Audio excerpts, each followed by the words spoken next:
Gracias por acompañarnos en nuestro estudio de hoy, donde consideraremos la hora de la gloria, la cruz y la resurrección. Encontramos un claro contraste entre la cosmovisión de Pilato y la de Cristo. La cosmovisión del gobernador romano encontró su base en un rey y un reino temporales, pero la cosmovisión de Jesús se basó en un reino espiritual y eterno.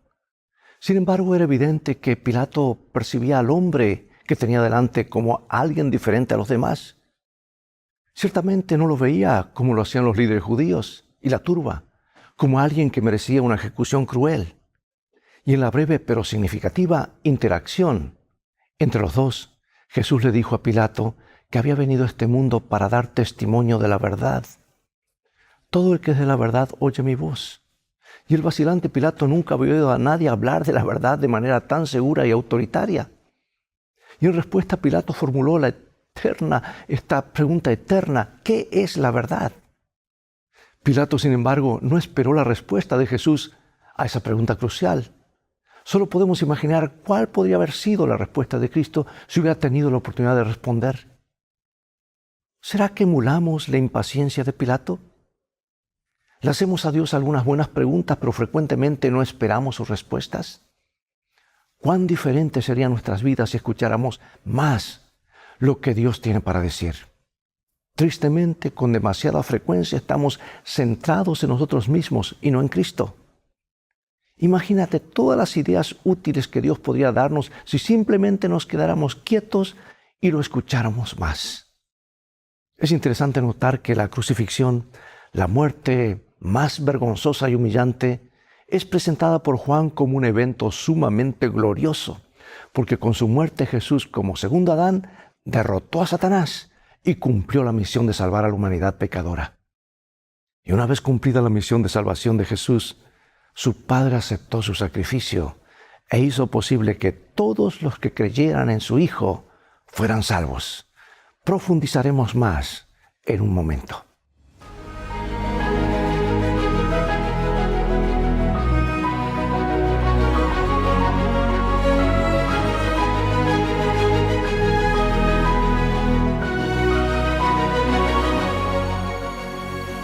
Comenzaremos con este versículo clave, San Juan 18:37. Le dijo entonces Pilato: ¿luego eres tú rey? Respondió Jesús: tú dices que yo soy rey. Yo para eso he nacido y para eso he venido a este mundo, para dar testimonio de la verdad. Todo aquel que es de la verdad oye mi voz. La crucifixión y la resurrección de Jesús son el punto culminante del libro de Juan. Los 10 primeros capítulos abarcan, escucha bien, aproximadamente 3 años y medio. Los capítulos 11 y 20, en cambio, abarcan entre 1 y 2 semanas. Los 4 evangelios presentan la muerte de Jesús de maneras diferentes. Aunque sus relatos son compatibles, cada autor hace hincapié en puntos clave que resuenan especialmente con los temas de su evangelio. Es su enfoque, lo que a ellos les impresionó, o lo que Dios les inspiró a ellos a escribir a través del Espíritu Santo. Y Mateo hace hincapié en el cumplimiento de las Escrituras. Marcos en el paralelismo entre el bautismo de Jesús y la cruz. Y Lucas en la cruz como sanación y salvación. Por ejemplo, la historia del ladrón en la cruz. Pero Juan presenta la cruz como la entronización de Jesús, especialmente vinculada a la idea de la hora a la que se hace referencia en numerosas ocasiones a lo largo del libro.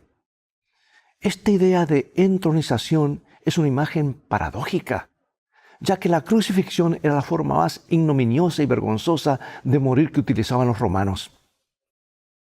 Este contraste apunta a la descripción profundamente irónica que presenta Juan. Jesús muere de una manera vergonzosa, pero de una manera que es al mismo tiempo su gloriosa entronización como Salvador. Bueno, Pilato pregunta ¿qué es la verdad? La misma pregunta que muchos se formulan hoy en un mundo antropocéntrico donde se habla de tu verdad y mi verdad. ¿Qué es la verdad? San Juan 18. Entonces Pilato volvió a entrar al pretorio y llamó a Jesús y le dijo: ¿eres tú rey de los judíos? Jesús le respondió: ¿dices tú esto por ti mismo o te lo han dicho otros de mí? Pilato respondió, ¿soy yo acaso judío? Tu nación y los principales sacerdotes te han entregado a mí. ¿Qué has hecho? Respondió Jesús, mi reino no es de este mundo. Si mi reino fuera de este mundo, mis servidores pelearían para que no fuera entregado a los judíos, pero mi reino no es de aquí. Le dijo entonces Pilato, luego, ¿eres tú rey? Respondió Jesús, tú dices que yo soy rey. Yo para esto he nacido y para esto he venido al mundo, para dar testimonio a la verdad. Todo aquel que es de la verdad oye mi voz. Le dijo Pilato, ¿qué es la verdad? Y cuando hubo dicho esto, salió otra vez a los judíos y les dijo, yo no hallo en él ningún delito. El gobernador le pregunta a Jesús si es el rey de los judíos. Es la primera referencia a este título, pero no será la última. Y Jesús pregunta a Pilato si su interrogante surge de él o si refleja lo que otros dijeron. Y su pregunta invierte los roles, pues ahora es Jesús quien interroga al gobernador acerca de si entiende a quién se dirige. El lector ya sabe que Jesús es el rey, pero ¿lo sabe el gobernador? Pilato responde implícitamente con su propia pregunta, ¿acaso yo soy judío? ¿Soy yo judío? Tu gente y los principales sacerdotes te han entregado a mí. ¿Qué has hecho? Se trataba de una evasiva, motivada por la irritación que le producía la pregunta de Jesús. Fue el primer paso del gobernador alejándose de la verdad al dejar que los prejuicios nublaran su percepción. Jesús responde que su reino no es de este mundo. Y Pilato deduce entonces perspicazmente que Jesús afirma ser rey. Y esto conduce a la importante explicación de Jesús de que nació para dar testimonio de la verdad y que toda persona que es de la verdad oye su voz. Pilato pregunta entonces, ¿qué cosa es la verdad? Pero no espera la respuesta. En lugar de eso, sale para intentar salvar a Jesús de la multitud. La verdad es un tema distintivo en el Evangelio de Juan. Como verbo eterno, Jesús es la luz y la verdad. Y todo esto contrasta con la oscuridad y el error. Él está lleno de gracia y de verdad. La gracia y la verdad vinieron a través de Él. Y Juan el Bautista dio testimonio de la verdad. Jesús afirmó que su Padre es veraz. Jesús mismo escuchó la verdad de su Padre. Jesús es el camino, la verdad y la vida. Y la palabra de Dios es verdad. Y a pesar de su pregunta, Pilato perdió la oportunidad de conocer la verdad a causa de sus prejuicios y sus decisiones previas y las presiones que se ejercían sobre él. Pregunto, ¿cómo entiendes tú la idea de Jesús como la verdad? Porque a veces podemos crear a Jesús y su verdad a nuestra imagen. ¿Cómo intentó ahora Pilato persuadir al pueblo para que pidiera la liberación de Jesús? Le dijo Pilato, ¿qué es la verdad? Y cuando hubo dicho esto, salió otra vez a los judíos y les dijo, yo no hallo en él ningún delito. Pero vosotros tenéis la costumbre de que os suelte uno en la Pascua. ¿Queréis pues que os suelte al rey de los judíos? Entonces todos dieron voces de nuevo diciendo, no a este, sino a Barrabás. Y Barrabás era ladrón. Así que entonces tomó Pilato a Jesús y lo azotó. Y los soldados entretejieron una corona de espinas, la pusieron sobre su cabeza y le vistieron con un manto de púrpura y le decían, salve, rey de los judíos. Y le daban bofetadas. Entonces Pilato salió otra vez y le dijo, mirad, os lo traigo afuera para que entendáis que ningún delito hay en él. Y salió Jesús llevando la corona de espinas y el manto de púrpura. Y Pilato les dijo, ¿he aquí el hombre? Pilato no esperó una respuesta de Jesús acerca de la verdad. En lugar de eso, volvió a salir para tratar de persuadir a la gente. Al dialogar con ellos, en lugar de simplemente dejar libre a Jesús, Pilato se colocó en desventaja. Los líderes religiosos reconocieron que podían manipular al gobernador a través de la multitud. Y Pilato hace referencia a la costumbre de dejar libre a un preso en la época de la Pascua y pregunta si el pueblo quiere que libere al rey de los judíos. Y sorprendentemente y de forma bastante irónica, el pueblo pide la liberación de un delincuente llamado Barrabás en lugar del inocente Jesús. Y ahora comienza la burla y la vergüenza de Jesús. Los soldados romanos le colocan una corona de espinas, le ponen un manto púrpura y se acercan y lo aclaman burlonamente como rey de los judíos. Este tipo de saludo por parte de los soldados era similar a la forma en que saludaban al emperador, pero aquí se hizo en tono de burla. Apelando a la compasión del gentío, Pilato parece buscar ahora alguna forma de liberar a Jesús. Lo saca con la corona de espinas y el manto púrpura. La escena no comentada por Juan muestra a Jesús cubierto en son de burla con un traje real y al gobernador dirigiéndose a la gente con las palabras: «He aquí el hombre». Y esto recuerda al lector las palabras de Juan el Bautista en Juan 1:29, que nos dice: «Este es el Cordero de Dios que quita el pecado del mundo». Resulta irónico que el gobernador pagano presente al Mesías con este atuendo real ante Israel. Sin embargo, como muestra Juan 19, la turba pide la crucifixión de Jesús basándose en su afirmación de que es el Hijo de Dios. Y esto asusta a Pilato, que se esfuerza aún más por conseguir la liberación de Jesús. Pero los líderes sellan el destino de este afirmando que liberarlo es oponerse al César. Saben que la lealtad de Pilato al César significa que no podría liberar a alguien que reclamara el mismo papel del emperador, o sea, ser rey. Y los dirigentes dicen que no tienen más rey que al César.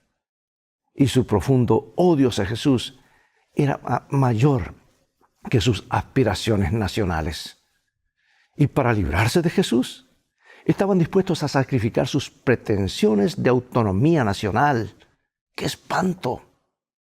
Un gobernante pagano quiere liberar a Jesús, mientras que los líderes espirituales de la nación, que deberían haberlo reconocido como el Mesías, querían crucificarlo. ¿Qué lecciones podemos aprender de esto?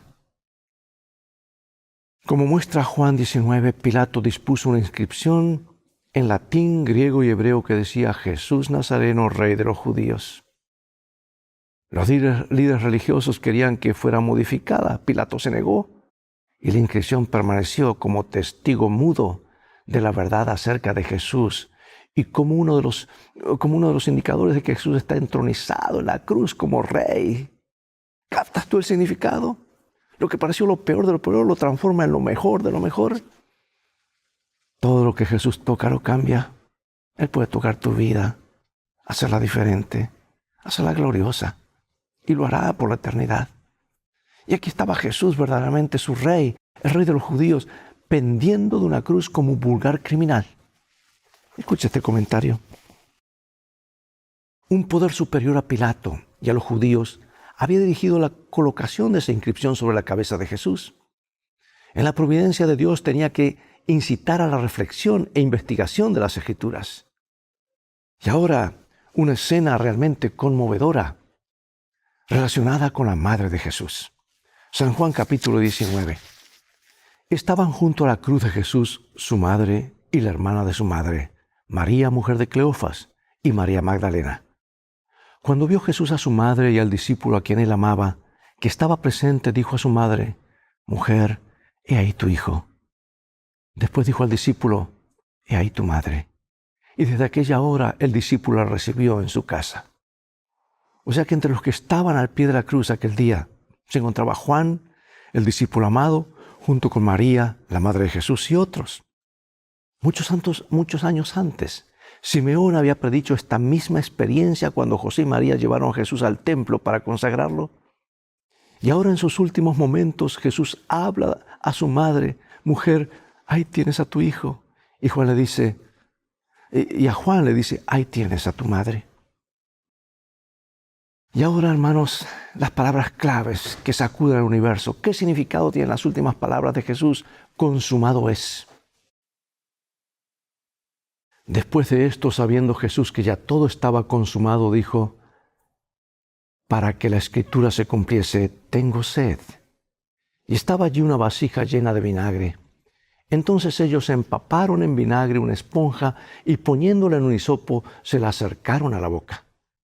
Y cuando Jesús hubo tomado el vinagre, dijo: «Consumado es». Y habiendo inclinado la cabeza, entregó el espíritu.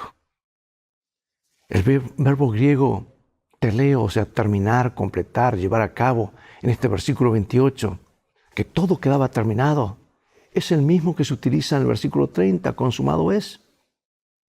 Además, una palabra relacionada con este verbo teleio, o sea, terminar, hacer perfecto, también aparece en el versículo 28 en referencia al cumplimiento de la Escritura, o sea, en cumplimiento de la Escritura que dice.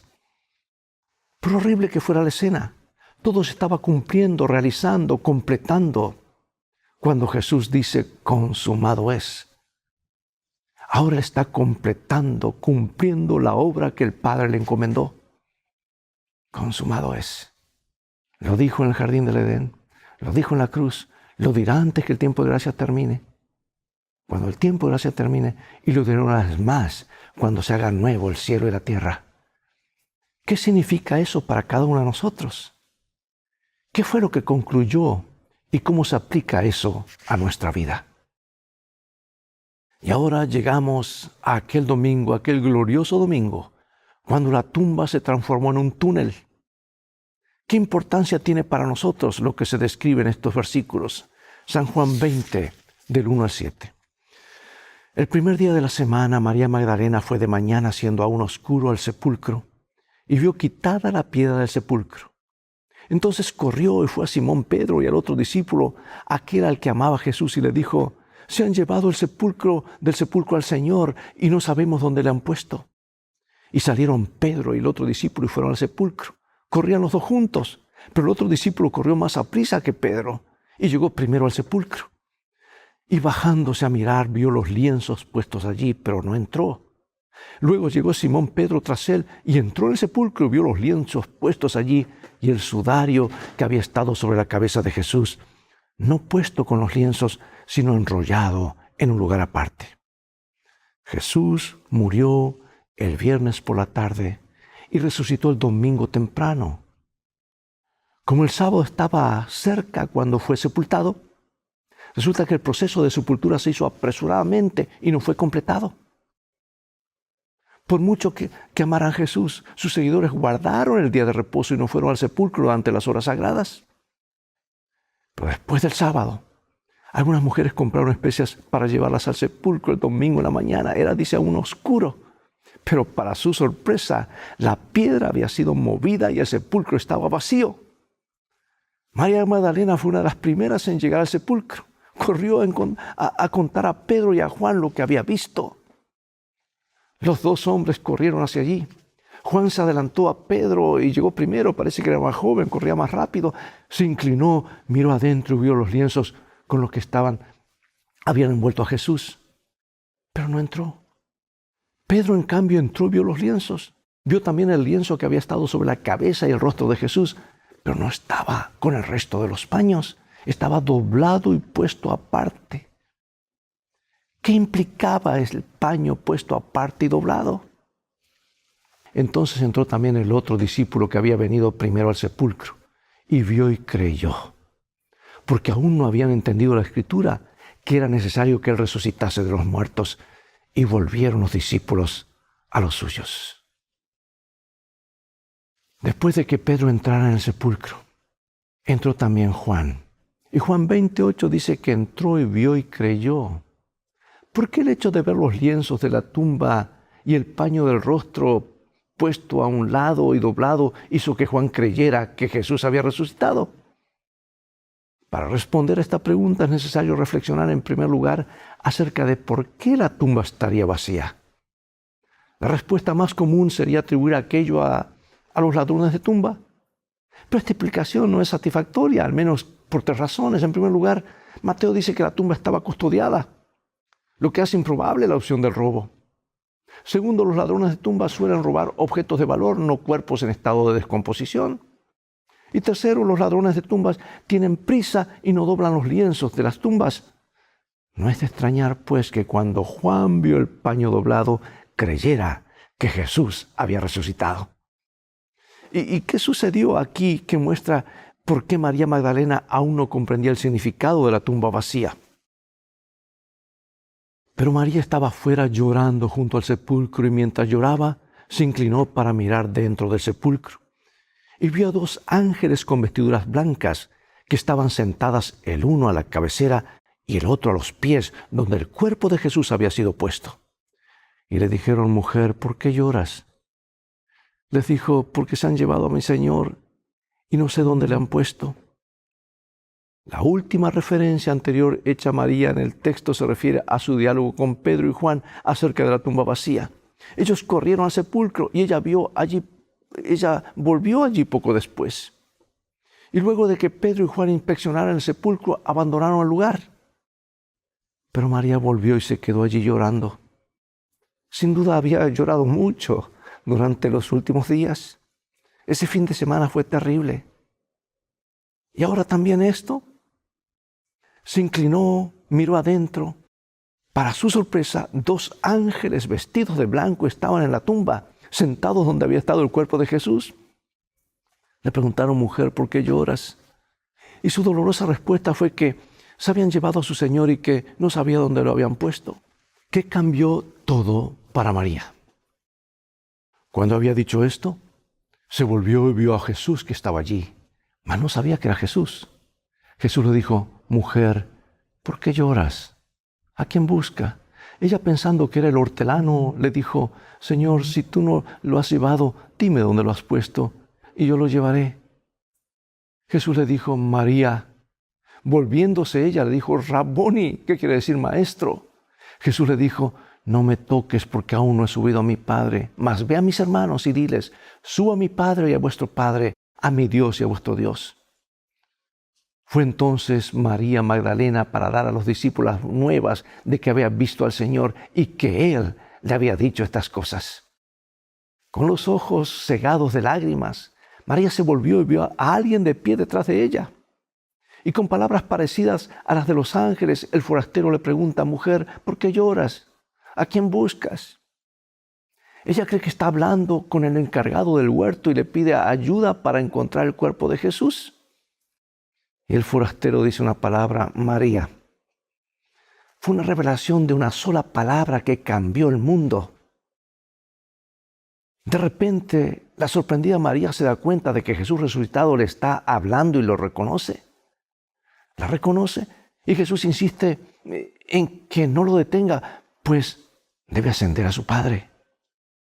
Pero le encomienda la tarea de ir a decir a los discípulos que Él ascienda a su Padre y al de ellos, a su Dios y al de ellos. Y María cumplió su misión. Dijo a los discípulos que había visto al Señor y también les contó el resto de los detalles que Él había compartido con ella. ¡Qué historia gloriosa! El apóstol Pablo hace eco de esto y lo convierte en el centro de su mensaje. 1 Corintios 15, 12 al 20. Pero si se predica de Cristo que resucitó de los muertos, ¿cómo dicen algunos entre vosotros que no hay resurrección de los muertos? Porque si no hay resurrección de los muertos, tampoco Cristo resucitó. Y si Cristo no resucitó, vana es entonces nuestra predicación, vana es también nuestra fe. Y somos hallados falsos testigos de Dios, porque hemos testificado de Dios que Él resucitó a Cristo, al cual no resucitó, si en verdad los muertos no resucitan. Porque si los muertos no resucitan, tampoco Cristo resucitó.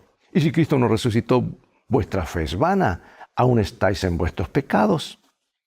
Entonces también los que durmieron en Cristo perecieron. Si en esta vida solamente esperamos en Cristo, somos los más dignos de conmiseración de todos los hombres, mas ahora Cristo ha resucitado de los muertos, primicias de los que durmieron es hecho. Mi amado, finalizo con esta cita antes de orar. Dice así: Cristo no entregó su vida hasta que hubo cumplido la obra que vino a hacer, y con su último aliento exclamó: consumado es. La batalla había sido ganada. Su mano derecha y su brazo santo le habían conquistado la victoria. Como conquistador plantó su estandarte en las alturas eternas. ¿Qué hubo entre los ángeles? Todo el cielo se asoció al triunfo del Salvador. Satanás fue derrotado y sabía que había perdido su reino. El clamor consumado es tuvo un profundo significado para los ángeles y los mundos que no habían caído. La gran obra de la redención se realizó tanto para ellos como para nosotros. ellos comparten con nosotros los frutos de la victoria de Cristo. Una salvación cósmica, no solamente centrada para este planeta, sino que tiene su efecto en todo el universo, los otros mundos creados, los otros mundos habitados, para asegurar la paz, la justicia eterna para siempre. Miremos más allá. La tierra fue el epicentro, el lugar, el centro de batalla, pero ahora esto tiene connotaciones universales en todo el universo. Dios nos ayuda a comprender esa expresión consumado es, que nos trae esperanza, nos trae ánimo, nos trae la seguridad de que las cosas van a terminar bien. Oremos. Gracias, Padre, por darnos esta seguridad. La tumba está vacía. Allí está la garantía de que si Él tiene la solución para el problema de la muerte, también tiene la solución para el problema de los vivos.